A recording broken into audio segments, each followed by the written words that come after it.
ಶ್ರೀ ಗಣೇಶ ಶಾರದಾ ಗುರುಭ್ಯೋ ನಮಃ ಹರಃ ಓಂ. ಆದಿತ್ಯಾಯ ಚ ಸೋಮಾಯ ಮಂಗಳಾಯ ಬುಧಾಯ ಚ ಗುರು ಶುಕ್ರ ಶನಿಭ್ಯಶ್ಚ ರಾಹವೇ ಕೇತವೇ ನಮಃ. ಎಲ್ಲ ವೀಕ್ಷಕರಿಗೆ ನಮಸ್ಕಾರ. ನಾವು ಇವತ್ತಿನ ದಿವಸ ನವಗ್ರಹದ ವಿಷಯವನ್ನು ಯೂಟ್ಯೂಬ್ ಮುಖಾಂತರ ಹೇಳಲು ಬಯಸ್ತಾ ಇದ್ದೀವಿ. ಪ್ರತಿಯೊಬ್ಬರ ಜೀವನದಲ್ಲಿ ಜ್ಯೋತಿಷ್ಯ ಶಾಸ್ತ್ರದ ಆಧಾರದ ಮೇಲೆ ನವಗ್ರಹಗಳ ಶಿವ ಮತ್ತು ಅಶುಭ ಫಲವನ್ನು ತಿಳಿದುಕೊಂಡು ನವಗ್ರಹಗಳ ಅಂತರ್ದಶ ಗ್ರಹಗಳ ಕಾಲದಲ್ಲಿ ನಡೆಯುವಂಥ ದಶಾ ಕಾಲದಲ್ಲಿ ನಡೆಯುವಂಥ ಘಟನೆಗಳು ಅಶುಭ ಮತ್ತು ಅಶುಭ ಫಲವನ್ನು ನಾವು ತಿಳ್ಕೊಳ್ತೀವಿ.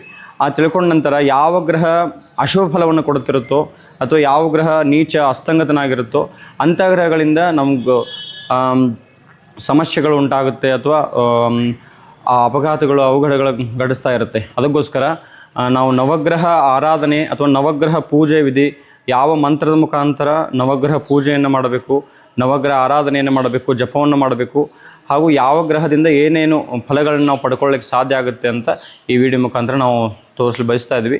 ನವಗ್ರಹದಲ್ಲಿ ಪ್ರಧಾನ ಗ್ರಹ ಅಂದರೆ ಸೂರ್ಯಗ್ರಹ 9 ಗ್ರಹಗಳಲ್ಲಿ ಪ್ರಧಾನವಾದಂಥ ಗ್ರಹ ಸೂರ್ಯಗ್ರಹ. ಆ ಸೂರ್ಯಗ್ರಹದ ಆರಾಧನೆ ಜಪ ಪೂಜೆಯನ್ನು ಈ ವಿಡಿಯೋ ಮುಖಾಂತರ ನಾವು ನೋಡೋಣ. ಸೂರ್ಯಗ್ರಹ ಅಂದರೆ ಆತ್ಮಕಾರಕ ಗ್ರಹ ಮತ್ತು ತಂದೆ ಕಾರಕತ್ವ ಮತ್ತು ಆತ್ಮವಿಶ್ವಾಸದ ಕೊರತೆ. ಯಾವಾಗ ಜನ್ಮಕುಂಡಲಿಯಲ್ಲಿ ರವಿಗ್ರಹ ಅಶುಭ ಫಲವನ್ನು ಕೊಡುವುದೋ ಆವಾಗ ನಮ್ಗೆ ಆತ್ಮವಿಶ್ವಾಸದ ಕೊರತೆ ಉಂಟಾಗುತ್ತೆ, ಆರೋಗ್ಯದ ಸಮಸ್ಯೆಗಳು ಉಂಟಾಗುತ್ತೆ.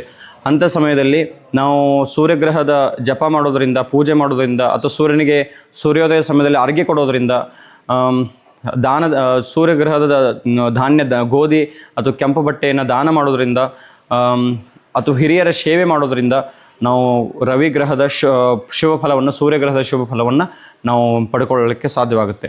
ಅದಕ್ಕೋಸ್ಕರ ಇವತ್ತಿನ ದಿವಸ ನಾವು ಆ ಸೂರ್ಯಗ್ರಹದ ಶ್ಲೋಕ ಹಾಗೂ ನ್ಯಾಸಕ್ರಮ, ಧ್ಯಾನ, ಮಂತ್ರ, ಅಧಿದೇವತೆ, ಪ್ರತ್ಯಧಿದೇವತೆಯ ಮಂತ್ರ ಇವೆಲ್ಲವನ್ನು ನಿಮಗೆ ಪೂಜೆ ಮಾಡ್ಕೊಳ್ಳೋಕ್ಕೆ ಆಗದೆ ಹೋದ್ರೂ ಸಹಿತ ಈ ಮಂತ್ರವನ್ನು ಕೇವಲ ನಾವು ಕೇಳೋದ್ರಿಂದ, ಪದೇ ಪದೇ ಕೇಳೋದ್ರಿಂದ ಆ ಸೂರ್ಯಗ್ರಹದ ಶುಭ ಫಲವನ್ನು ನಾವು ಪಡ್ಕೊಳ್ಳೋಕ್ಕೆ ಸಾಧ್ಯವಾಗುತ್ತೆ. ಅದಕ್ಕೋಸ್ಕರ ನಾವು ಈ ಯೂಟ್ಯೂಬ್ ಚಾನೆಲ್ ಮುಖಾಂತರ ಎಲ್ಲರಿಗೆ ಅನುಕೂಲವಾಗಲಿ ಅನ್ನೋ ದೃಷ್ಟಿಯಿಂದ ಹಾಗೂ ಸೂರ್ಯಗ್ರಹದ 9 ಗ್ರಹಗಳ ವಿವರಣೆಯನ್ನು ಸಹಿತ ಯೂಟ್ಯೂಬ್ ಮುಖಾಂತರ ಹಾಕ್ತೀವಿ. ಈಗ ಮೊದಲನೆಗೆ ನವಗ್ರಹದಲ್ಲಿ ಪ್ರಧಾನ ಗ್ರಹ ಸೂರ್ಯಗ್ರಹ ದೇವತೆಯ ಮಂತ್ರವನ್ನು ಈ ವಿಡಿಯೋ ಮುಖಾಂತರ ನಾವು ನಿಮ್ಗೆ ಹೇಳಲು ಬಯಸ್ತಾ ಇದ್ದೀವಿ. ಎಲ್ಲರೂ ಸಹಿತ ಸ್ಕಿಪ್ ಮಾಡದೆ ಈ ವಿಡಿಯೋನ ದಯವಿಟ್ಟು ನೋಡಿ ಮತ್ತು ಲೈಕ್ ಮಾಡಿ, ಶೇರ್ ಮಾಡಿ, ಸಬ್ಸ್ಕ್ರೈಬ್ ಮಾಡಿ. ನಾವು ಈಗ ಸೂರ್ಯಗ್ರಹದ ಮಂತ್ರವನ್ನು ನೋಡೋಣ ಬನ್ನಿ.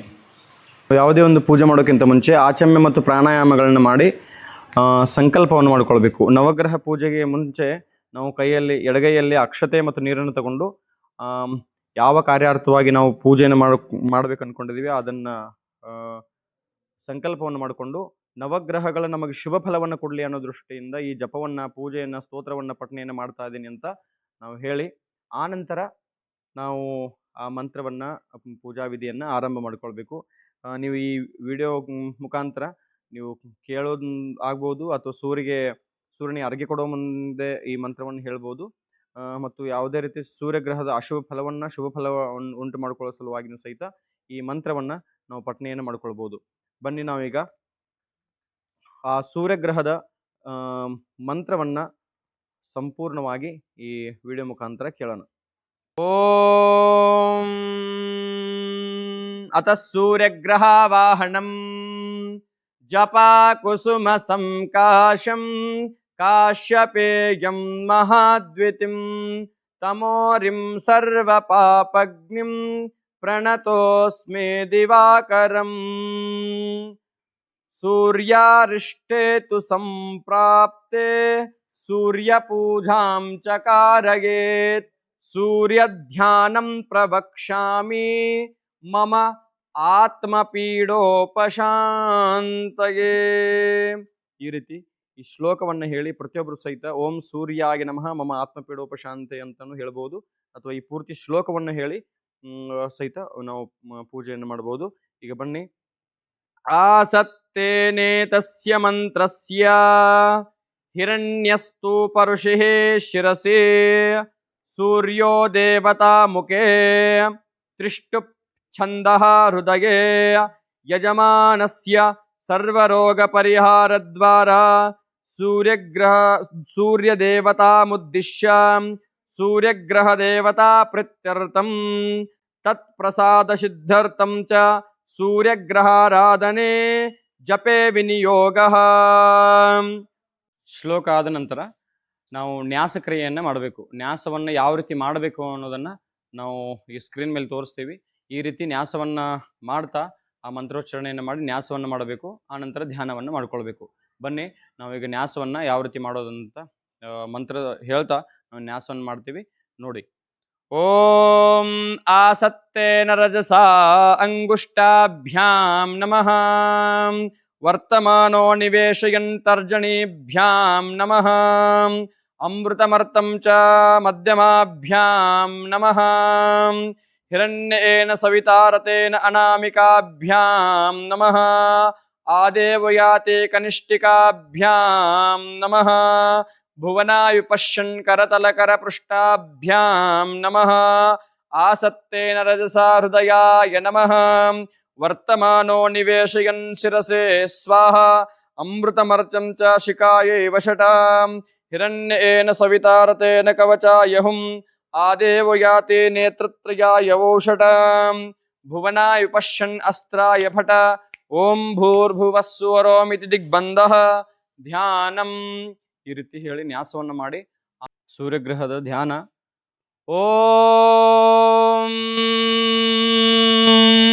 ವೇದಿ ಮಧ್ಯೆ ಲಲಿತ ಕಮಲೆ ಕರ್ಣಿಕಾಯಾಂ ರತಸ್ಥಃ ಸಪ್ತಾಶೋರ್ಕೋ ಋಣರುಚಿ ವಪು ಸಪ್ತರಜ್ಜುರ್ದ್ವಿಬಾಹೋ ಗೋತ್ರೇಯ ರಮ್ಯೆ ಬಹುವಿಧ ಗುಣೆ ಕಾಶ್ಯಪಾಕೆ ಪ್ರಸೂತಃ ಕಾಳಿಂಗಾಕ್ಕೆ ವಿಷಯಜನಿತಃ ಪ್ರಾನ್ಮುಖ ಪದ್ಮಹಸ್ತಃ ಪದ್ಮಾಸನ ಪದ್ಮಕರೋ ದ್ವಿಬಾಹೋ ಪದ್ಮದ್ಯುತಿ ಸಪ್ತರುಂಗವಾಹ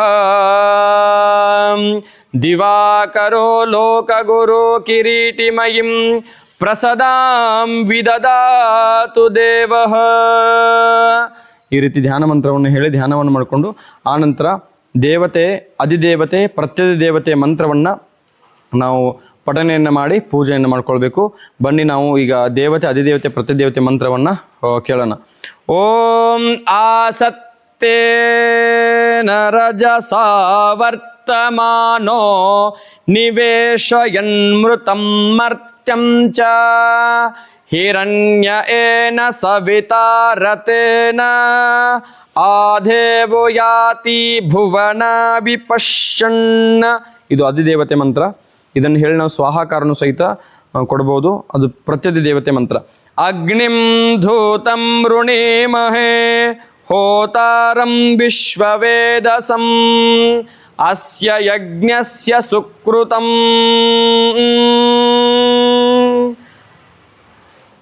ಪ್ರತ್ಯಧಿ ದೇವತೆ ಮಂತ್ರ.